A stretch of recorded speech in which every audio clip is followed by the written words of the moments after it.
Well, we are in a new series where we're looking at people in the Bible who had struggles just like we do today. And one of those struggles is how to finish well.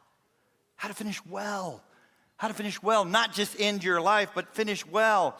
And so today I want to point out another pitfall that I think could keep us from finishing well. And it's two words that I see bumped up together constantly in our culture now. Early retirement. Early retirement. Early retirement. Do you realize we're living in a culture now where more and more and more people think work is bad. Work is bad. And so the ultimate goal has become, how fast can I make a lot of money? And how soon can I stop doing anything I don't love or want to do? How fast can I make money so that I can stop doing anything hard, anything I don't love? Right now, if you go to Amazon, your search bar, and you type in retire early, you will get almost 50,000 titles that are focused on making as much money as possible so that you can stop working as soon as possible. Now, let me make something clear. Don't hear what I'm not saying. I am not saying it's wrong to retire early, to redeploy into a new and worthy and world-changing cause. That's actually a great day that we're living in. I've been here long enough to know that, a bunch of you are being offered by your company a buyout, and you're in your mid-50s, late 50s, early 60s, lots of life left, and you've also got wisdom and experience and gifts and skills, and you want to redeploy and do something new and worthy. That would be great. That is my plan also. I hope you realize I'm not like going to retire from leading this church so that I can do nothing. I'm redeploying you guys into the wider church of Jesus Christ. I hope to encourage pastors, church planters. I hope to keep teaching. I have all kinds of ideas of how I want to serve the Lord redeployed. Not a problem. The pitfall that I'm pointing out, you guys, is retiring early. And I see it. So that I can do nothing but walk the dog, travel the world, play with my grandkids, and lean into my amazing bucket list of everything I think I've got to experience before I die. That would be a tragedy. That would be a tragedy. Tragedy. And so we got a guy in the Bible.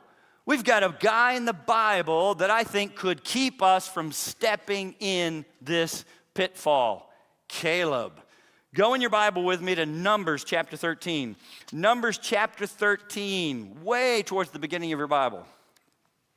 Numbers chapter 13, beginning in verse 1.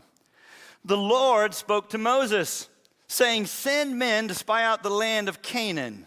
Here's what's going on. God has delivered the Israelites from bondage and slavery in Egypt, used Moses to lead them out. God said he would give them a land, and now they've arrived there. Here's what you need to realize. He did not say, go spy out the land to see if we think we can even do it. It was to see how. What's the best approach? What's going on? Let's just get the lay of the land. But God said we can do it. God said he's giving it to us. Start again, verse 2. Send men to spy out the land of Canaan, which I am giving to the people of Israel. From each tribe of their fathers you shall send a man, every one a chief among them. Skip to verse 25. At the end of 40 days they returned from spying out the land, and they came to Moses and Aaron and to all the congregation of the people of Israel in the wilderness of Paran at Kadesh. They brought back word to them and to all the congregation and showed them the fruit of the land. And they told him, we came to the land to which you sent us. It flows with milk and honey, and this is its fruit. However, not a great word. Means I'm moving in a radically different direction now. However, the people who dwell in the land are strong. The cities are fortified and very large. And besides, We saw the descendants of Anak there. That's giants, you guys. We saw some giants. The Amalekites dwell in the land of the Negeb. The Hittites, the Jebusites, the Amorites dwell in the hill country. And the Canaanites dwell by the sea and along the Jordan. Two great words in verse 30. But Caleb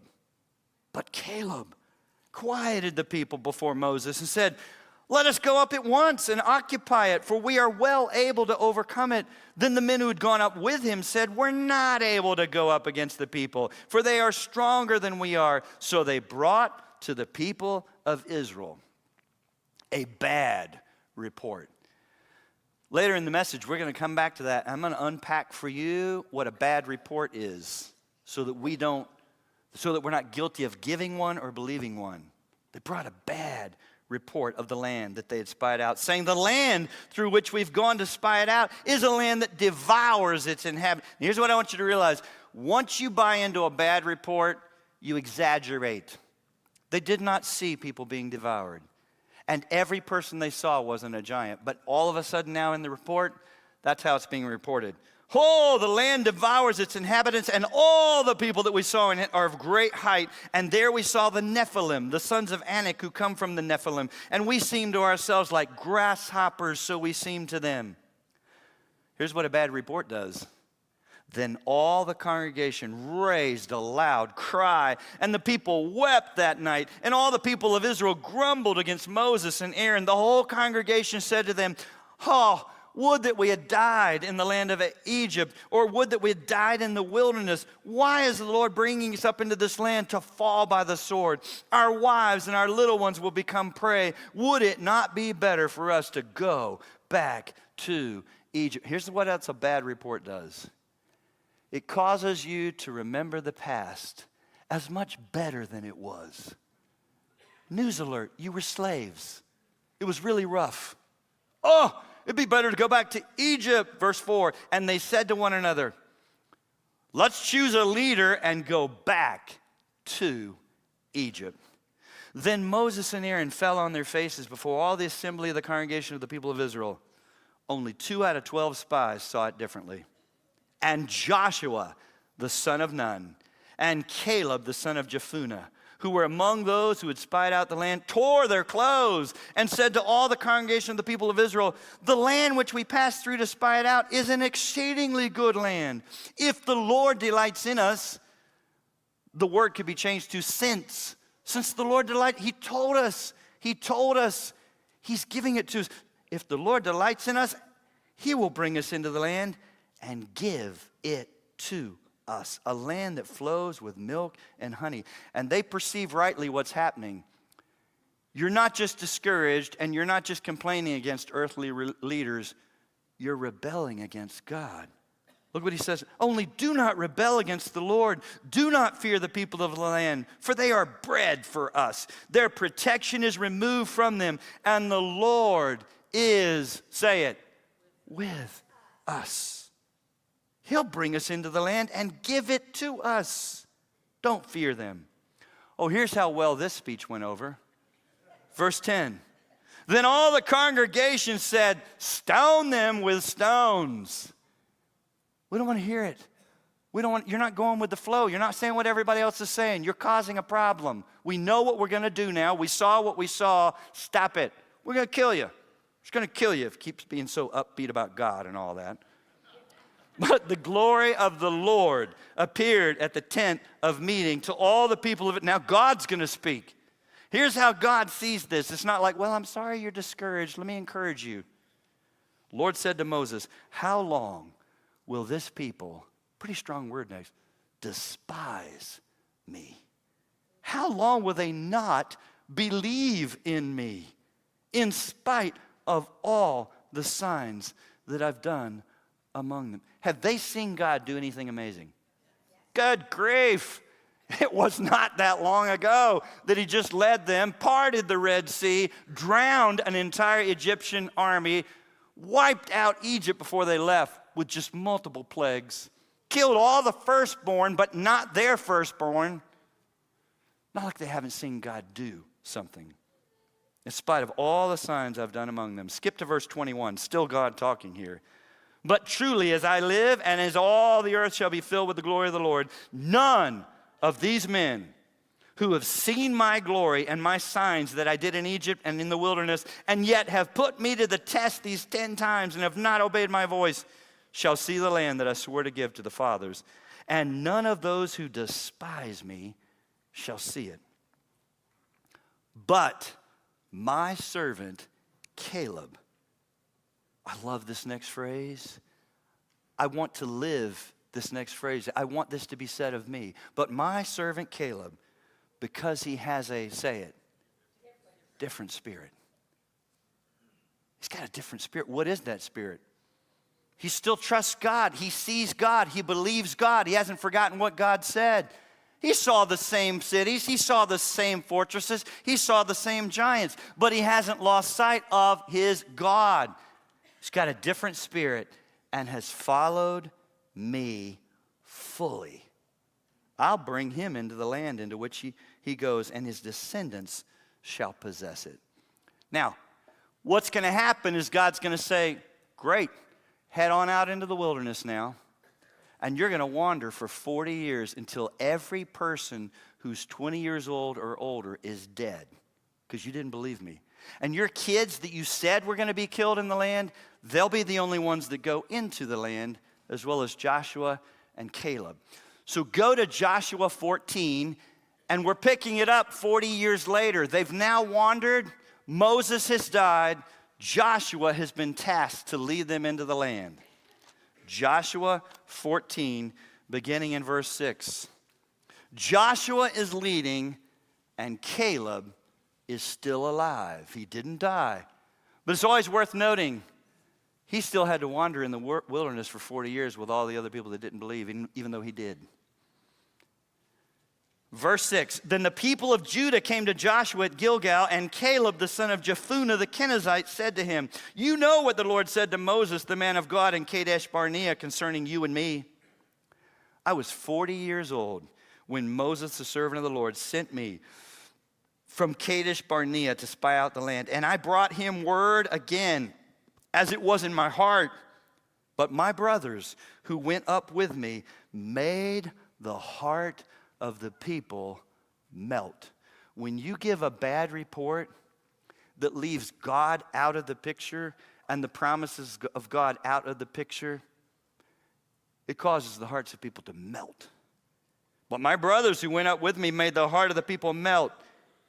Yet I wholly followed the Lord my God. And Moses swore on that day, saying, surely the land on which your foot is trodden shall be an inheritance for you and your children forever, because you have wholly followed the Lord my God. And now behold, the Lord has kept me alive, just as he said, these 45 years since the time the Lord spoke this word to Moses, while Israel walked in the wilderness. And now, behold, I am this day 85 years old. And I'm still as strong today as I was in the day that Moses sent me. My strength now is as my strength was then for war and for going and coming. So now, give me this hill country. Look at me a minute. Let me help you appreciate what's going on. The land hasn't been taken yet. They're going to now go in and try to take it. And he's literally saying, give me the hardest assignment. That's what hill country was. That's why we struggled as much as we did whenever you're fighting in, Afghanistan. Very rocky hills, mountains. Whew, they know it better than, the enemy knows it better than you do. They know how to navigate all that and to hide. It is very difficult fighting in the hill country. And he says, give me this hill country of which the Lord spoke on that day. For you heard on that day how the Anakim he's like, give me the Rocky Mountain section where the giants actually live. Wow. With great fortified cities, it may be that the Lord will be with me and I shall drive them out. But here's what he's counting on. Just as the Lord said. Then Joshua blessed him and gave him Hebron to Caleb, the son of Jephunneh, for an inheritance. Therefore Hebron became the inheritance of Caleb, the son of Jephunneh, the Kenizzite, to this day, because he wholly followed the Lord. What I want to do today is I've put together for you a checklist. I want each one of us to work this checklist and to examine our lives and say, do I have what Caleb had? Because I want to finish well and I want to make a difference. So I've given you a checklist. Here's the first thing I want you to consider that I think that could keep us from stepping into the pitfall, make as much money as I can fast, and as soon as possible, stop doing anything hard or inconvenient or risky. Number one, here's what you got to consider. How much of you does God have? How much of you does God have? Oh, what stands out about Caleb, you guys, is that God had all of Caleb, stay with me, and he had him all the way to the end. It wasn't like, oh, when he was young, he was all in for God, and that just began to fade. Nope. God had all of Caleb, and he had him all the way to the end. It's worth noting, all those verses I read you, not a whisper. Notice what was missing. Not a whisper about Caleb's giftedness, his abilities, his skills, his one thing. I hope you heard it over and over and over and over.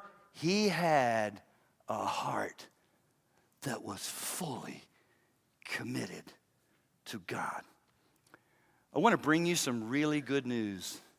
We live in a day that makes so much of gifted. You can be less gifted. But if you are more committed to God and he has all of you, you will see him do more through you.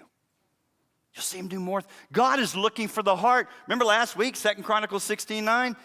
It says he's looking for a heart that is fully his so that he could strongly support that one. Oh my goodness, less gifted, more committed, heart that's all in. And God says, that's what I'm looking for. I'm going to support you. I want to use you. I'll work through you. Ooh, how much of you does God have? Very different question than what are your skills? What are your abilities? What are your gifts? What makes you stand out from other people? Thank God for all of that because he did that. But here's the thing that I'm bringing to you today. Heart. How much of you does God have? And when I ask this question, don't check out on me, young people. Say, oh, here's a nice sermon for those nearing retirement. I hope they listen. When I ask you this question, I'm asking it to all of you, regardless of your age. Because here's what you need to realize. If God doesn't have all of you now, it is not likely you'll give it to him later in life. Because it only gets harder. The longer you live being in control of your own life, the less your flesh wants to give it up. And say, yeah, I think I'll trust God now. All in now. You will not. The time, regardless of your age, is now. Today, as you hear the sound of my voice, wherever you are, now. All. So I want you to be honest and wrestle with this now, regardless of your age, because later in life, you won't just let go of your life. If you have settled into a me first, I am the captain of my own soul, and I call the shots in my life. Whew. That's a very hard path to get off of. Your flesh does not want to let go of that. So now is the time to give God your heart fully, completely, and without reserve. No reservation. In other words, I'm talking about, you guys, a posture of surrender. And if that word frightens you, let me help you. Surrender, you guys, is what leads. This, all in surrender, is what leads to the most fruitful, peaceful, joyful, purposeful life. Because holding on to your own life, scripting it, saying, I don't know what God would ask me to do, so I'm going to call the shots here, is what wears you out and is what is so exhausting and frustrating and is what limits your level of joy and peace that you'll ever have. On the other side of what you fear so much. You know, it's terrible. We're sinners. So you just think, oh, if I gave God my whole life, he'd make me miserable. Whatever it is I hate the most, he'd say, do that. And do it for the rest of your life. For my glory. Be miserable, but glorify me. We have a good God. Oh, trust me, I'm talking to me here. I was sitting in my dorm at University of Tennessee in pre-med, planning to be a doctor, when God said, I want you in full-time ministry. Do you think that was a comforting thought to me? Oh! I am so type A. I am so in control. I'd never done anything that I hadn't decided to do that I thought I could do first before I did it. I was like, oh no, God. Just move on to the next cubicle. I don't know what's going on here, but that ain't happening. Whew. Frightening. And it has led to. I would never have wanted to speak in front of people. I would never have wanted to be a pastor, ever. Nobody in my family was a circuit riding preacher. Nobody's been a missionary. Nobody. And out of the blue, he calls me. Whew, that was not easy. But it has led to purpose, joy, peace. And your story doesn't have to be full-time ministry. Please don't hear, oh, I guess if God ever called me, it'd be, no. I'm talking about you staying right where you are, pharmaceutical sales, physician's assistant, carpenter, graphic designer, whatever it is, but you live all in with a heart that's for God and the things of God with eternity in view and saying, I want to live for the glory of God. Be the best, whatever it is you are, and be the sweet aroma of the knowledge of Christ, and be ready at any point to cross that line of what you're comfortable with and say, if he says, now do this, you'd say, ooh, I never would have thought of that, but okay. How much of you does God have?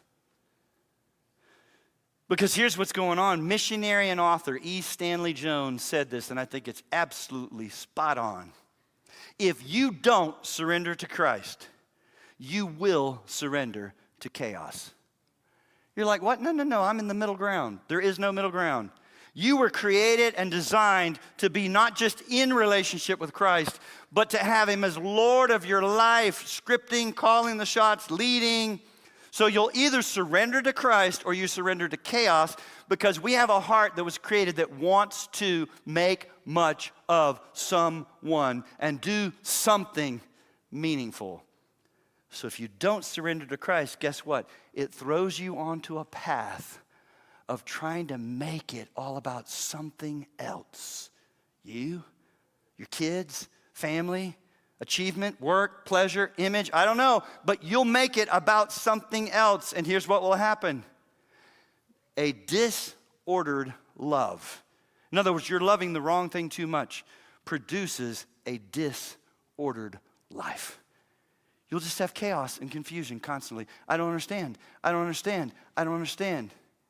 It's because you haven't surrendered to Christ, and so you have stepped onto a path of chaos because you're trying to make something that was never designed to be the main. Is marriage good? Are kids good? Is work good? Yeah. Give him whatever he wants. Quickly. But none of that was ever meant to be primary. Secondary.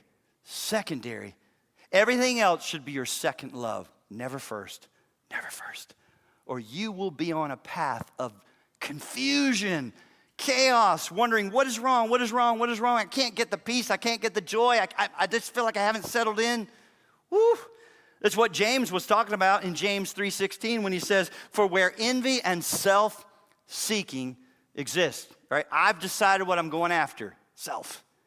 Where envy and self-seeking exist, confusion and every evil thing will be there. Some of you claim to be a Christian, but you're not completely surrendered to God. He knows it, and you know it.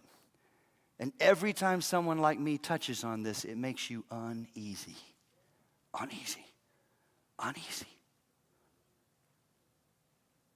And here's why it won't work. Jesus already told us what's wrong with that approach, that I'm going to script it. I'll hold on. I'll decide. I'll give him a little bit. I'll listen every now and then. I'll listen, and if it matches what I thought, I'll do it. But if it doesn't, I won't. Woo. Jesus already said in Matthew 16, if you try to hang on to your life, you'll lose it. But if you give up your life for my sake, you will save it. Some translations say, you will find it again. You realize he's not interested in taking your life from you. He's a good God. You give it to him, and he gives it back to you. You find it again, but you've got the right love. You've got the right priorities. You've got the right passion for the right reason. You find it again. You find it again. And you got joy, you got peace, you got purpose. And so Caleb, I hope you realize, puts on display what we're talking about right now. Earlier in the year, I pointed out to you and mark it up. Whenever God repeats himself, make a note. I hope you heard it 6 times in the Bible. 6 times in the Bible. It says what set Caleb apart that was a different spirit. He wholly followed the Lord. Holy. No reservation, no holding back. He wholly followed the Lord, his God. God had all of Caleb, stay with me, and he had him all the way to the end. He had him when he was 40, and he stood alone. He had him when he was 85, when he said, give me a hard assignment. I'm not ready to sit in a lawn chair yet and just watch what others do. And watch out. I have the same sinful flesh you do. I feel it bubbling up in me. If you're in your late 50s or early 60s and you're beginning to think or even say, well, this is my time now. I serve the Lord. Let other people, I serve the Lord. My time. Let me help you here. There is no time that is ever your time, because your life is never your own. 1 Corinthians 6, 19 and 20, how long is that true? For your whole life. 1 Corinthians 6, 19 and 20, if you're a Christian, is true your whole life when it says, for you are not your own, for you have been bought with a price. So glorify God. Glorify. There's never a point at which I say, all right, I take over now. I served God hard. I've done a lot, but this is my time. This is my time. This is my time. It's never your time. I don't care how old you are, it's never your time, because it's never your life. You're not your own. You're not. Now, you won't be miserable either. I don't want you to think, well, goodness, if it's never my time, I'll never have my fun. There is nothing more fulfilling, nothing more joyful, nothing more peaceful, nothing more cha-ching feeling purposeful than continuing to live your life as if you're not your own and saying, God, what next? God, what next? God, what are you saying? I want to get in on what you're doing, not what I want to do next. I want to get in on what you're doing. So rate yourself. Either do it now or take some time sooner rather than later this week to prayerfully and reflectively sit with the Lord and be honest. Are you living completely, fully, without reservation? I'm yours, God. I'm yours. I'm yours. How much of you does God have? Number two, second thing to consider, how much are you willing to stand alone? Stand alone. Oh, Caleb was willing to stand alone. If God said it, he believed it and was ready to act on it, even if nobody else stood with him. That's not easy. That is not easy to go against the flow. In Numbers 13, you can see how all of Israel is having a massive meltdown because 10 of the 12 spies, here's what happened, saw only the circumstances and had lost sight of who God is and what he's already said in the midst of those circumstances. Can that happen? Oh, yeah. And you never want to be seeing only your circumstances, only your circumstances, only your circumstances, ever. So I'm going to tell you something I've never said before. Be worth coming out. How do I see more than my circumstances? I was being sarcastic. You read God's word. This is what brings it back into view. This is what, I'm really good at seeing my circumstances. Emails tell me gobs about other people's circumstances. And it is overwhelming if I lose sight of who God is and what he has said in the midst of those circumstances. I don't read my Bible every day to learn something new. I read my Bible every day to have God come back into view and his promises and what he said to be fresh to me. Every day, every day, every day. The 10 spies, and here's what I think is interesting. The 10 spies did not, sometimes we act like we do live in a day that, oh man, there's half-truths and lies and conspiracies, and what am I supposed to believe? That's a problem. But do you realize you can be assessing the circumstances and you can be exactly spot on, accurate as to what's going on, and it's still a bad report if it leaves God and his promises out of the picture. The 10 spies were fixated on the circumstance. They got it right. The cities are huge, fortified, people are strong, and there's giants in the land. All true. Not a word about God. Not a word about what he promised. I can't tell you how many times in counseling someone says to me, Brad, I'm just stating the facts, but I'm just stating the facts. Yes, you are. There's something missing in the midst of your story. God. You haven't mentioned God once. It's just raw facts, just the facts. A bad report is whenever you focus on nothing but circumstantial facts and don't factor in who God is and what he said to you in the midst of that. It's a bad report. Your heart will melt. You won't want to go on. You'll say, I'm done, I'm out. Bad report is when you only see circumstances. So let me ask you, are you guilty of believing a bad report? You guilty of believing a bad report, or worse yet, are you guilty of spreading one? Even if it's just that you preach it to yourself. Do you realize who talks to you the most? Do you know who talks to you the most? You. You. We are talking to ourselves constantly. And if your talk is simply circumstantial, and you rehearse it, this happened, and this happened, and this, and if this happens, then that's probably going to happen. If you are in the habit of preaching a bad report to yourself, you'll lose heart. You'll melt. You'll run scared. You'll pull back. Bad report. Oh, you don't want to spread it? You don't want to preach it to yourself? You don't want to believe it? Because here's what will happen next.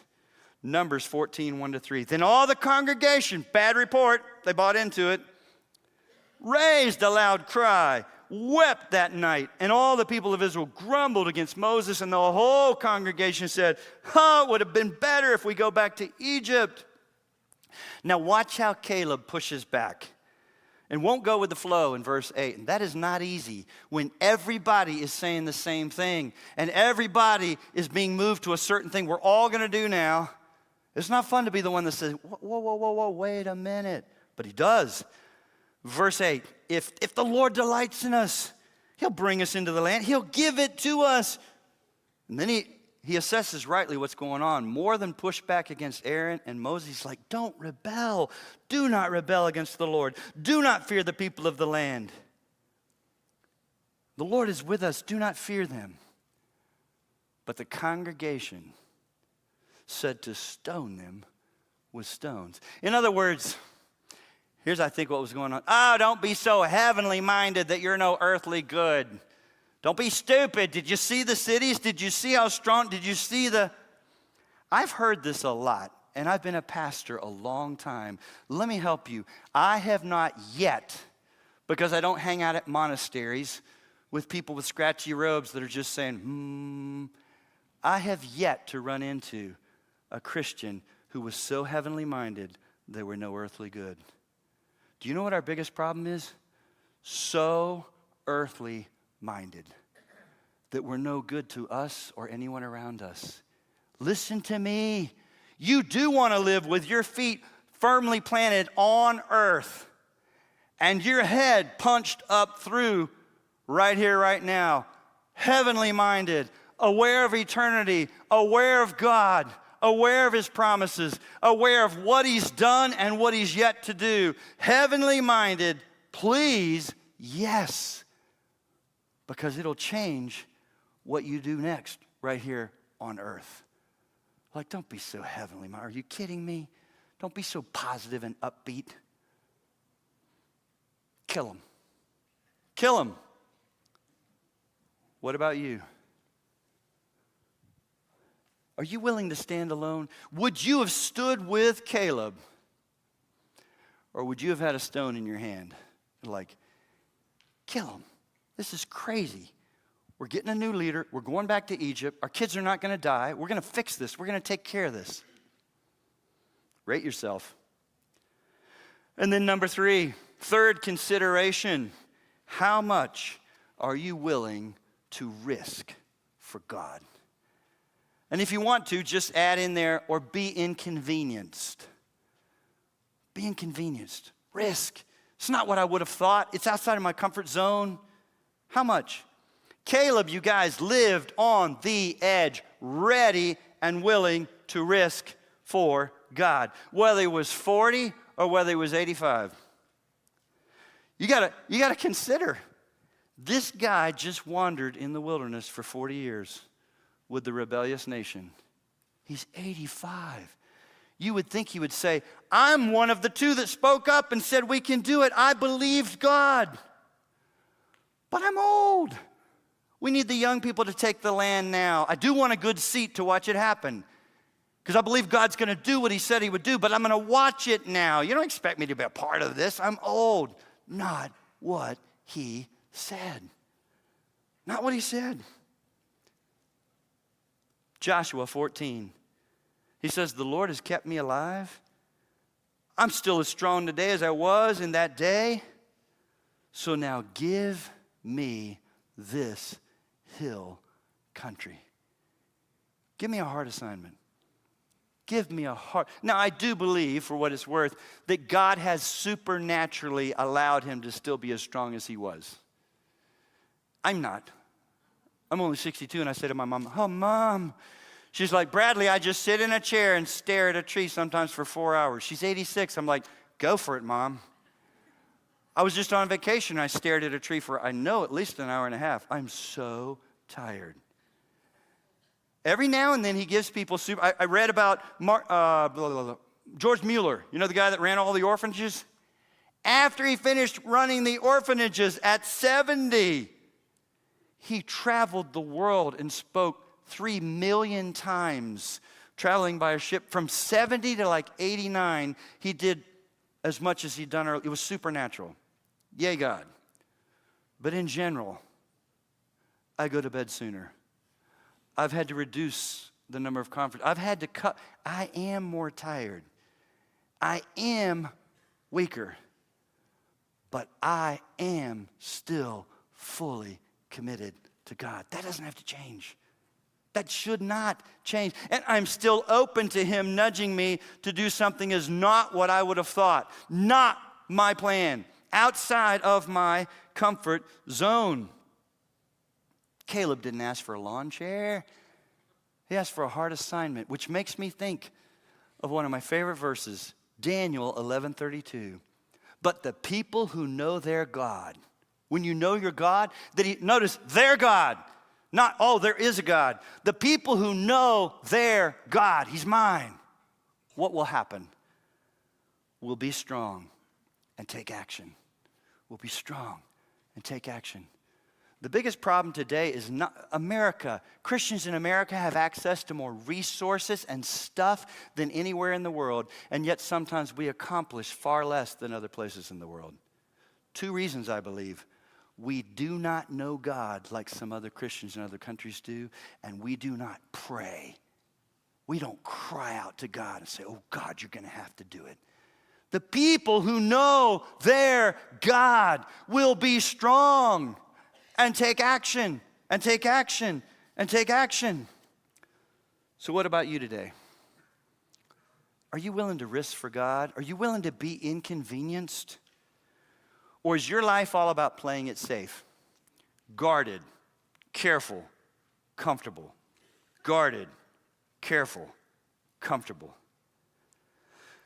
And I want you to consider how these 3 characteristics that we see in Caleb should be alive and well in us all the way to the end. Fully committed, willing to stand alone, and ready to risk or be inconvenienced to get in on what God is doing.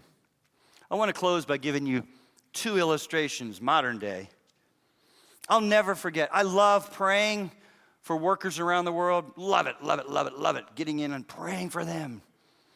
And I'll never forget a newsletter that I received from a man from our church who was serving God in a hard part of the world. And it impacted me so much, you guys, for 2 reasons.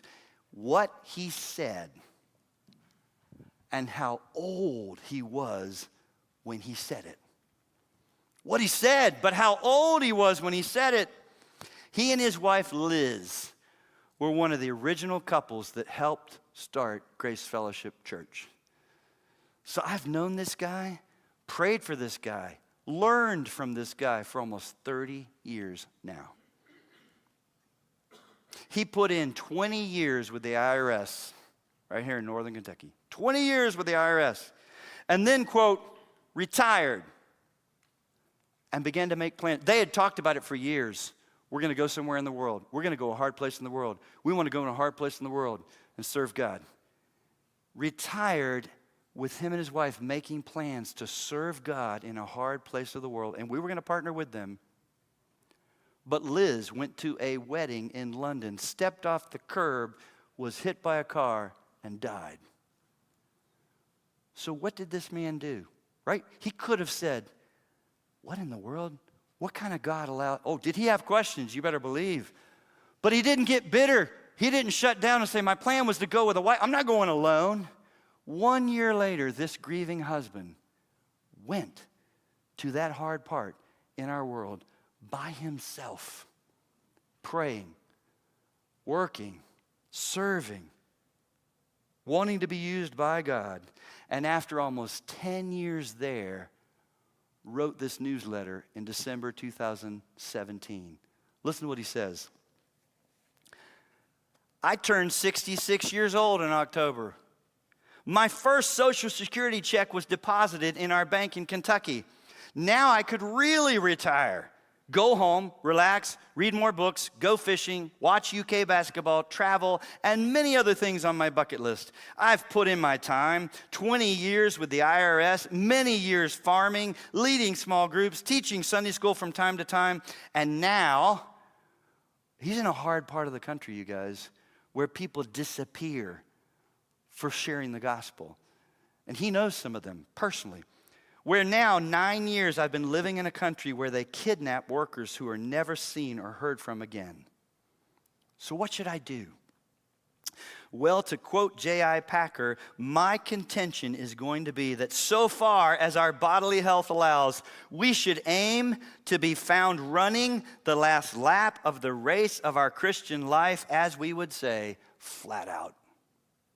And then he closes by saying this: Jesus looks at the nations, and then he turns and looks at us and says, there's still work to do. Let's run that last lap together with joy. And so then he stayed 8 more years and is only now, right now, transitioning and coming home to America at 74 years old.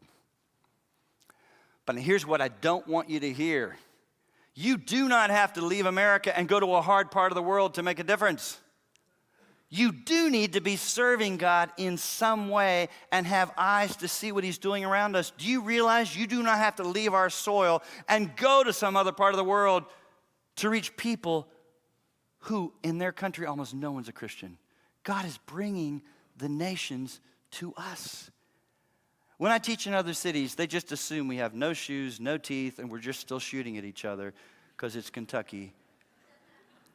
And that's so not true, right? Northern Kentucky. You guys, every time I turn around, there's someone in the locker room at the gym from another country speaking a different language. They're in our neighborhood. They're in my gym. He's bringing the nations to us. The only question is, have you noticed? Do you take time to connect with them? Are you willing to be inconvenienced to build a friendship and make a difference with someone? My parents lived this out like Caleb their whole lives. It was only as you get older that you see more of what you should appreciate. I just thought everybody lived this way.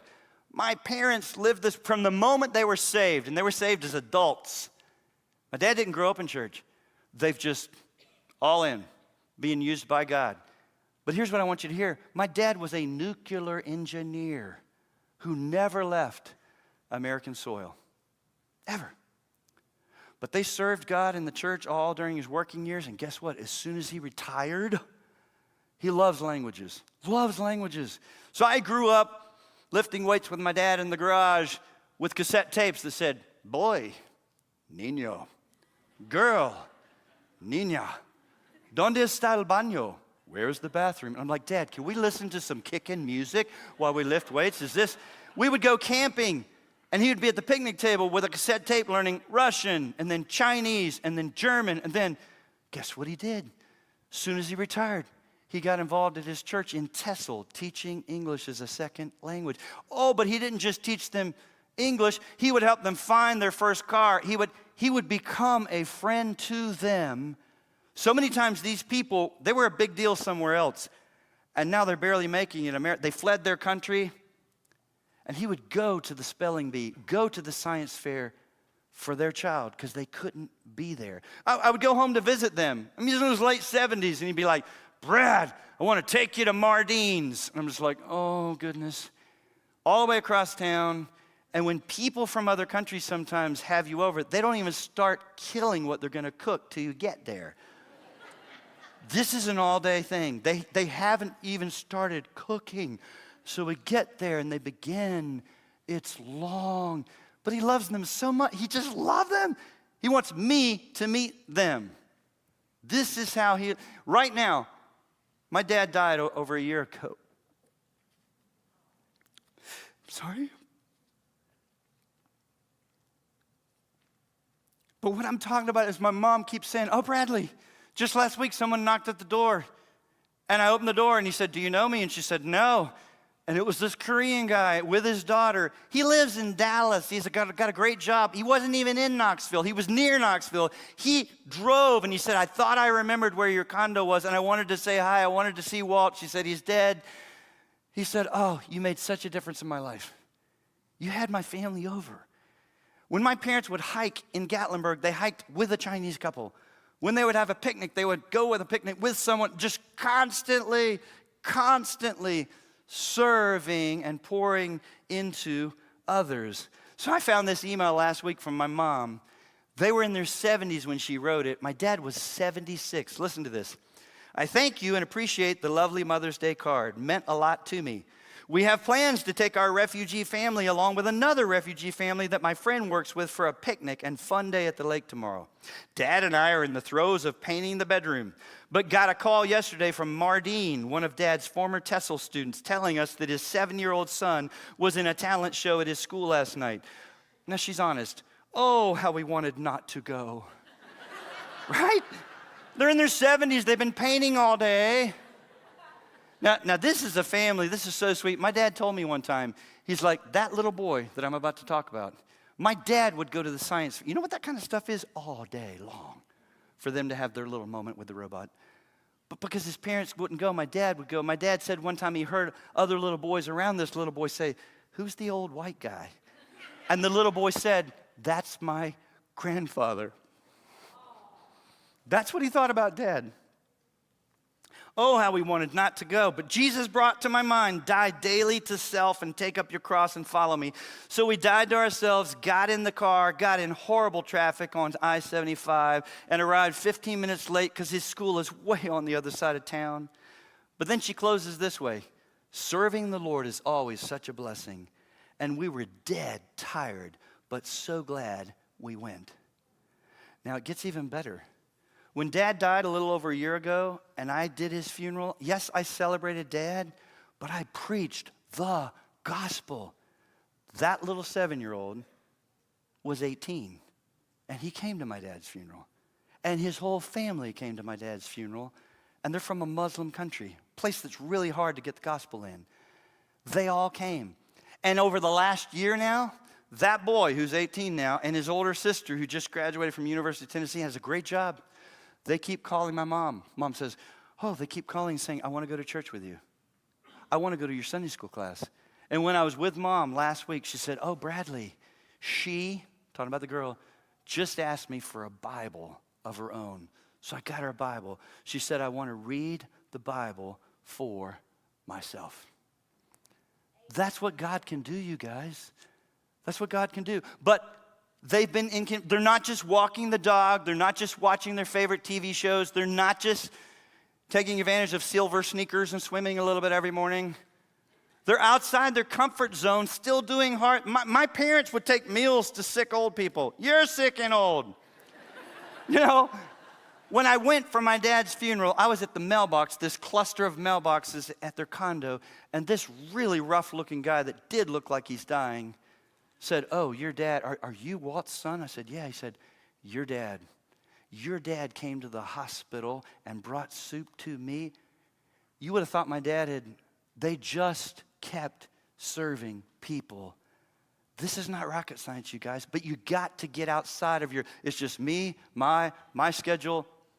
Are you willing to be inconvenienced? It's inconvenient to get involved with other people sometimes. It'll take up some of your time, but oh, it's so worth it. We want to live this way all the way to the end.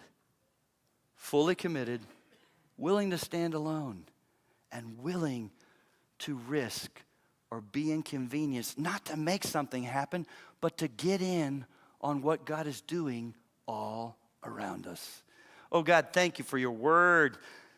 Thank you for giving us examples in the Bible, and then thank you for giving us real examples still, many of them in our church family, of people who are living like Caleb, fully committed, wholly following the Lord. Oh Lord, we want to be those men and women. We want to live that way. We don't want to step in the trap of how soon can I just play and do what I want to do. Help us Use us for your glory, I pray in Jesus' name. Amen.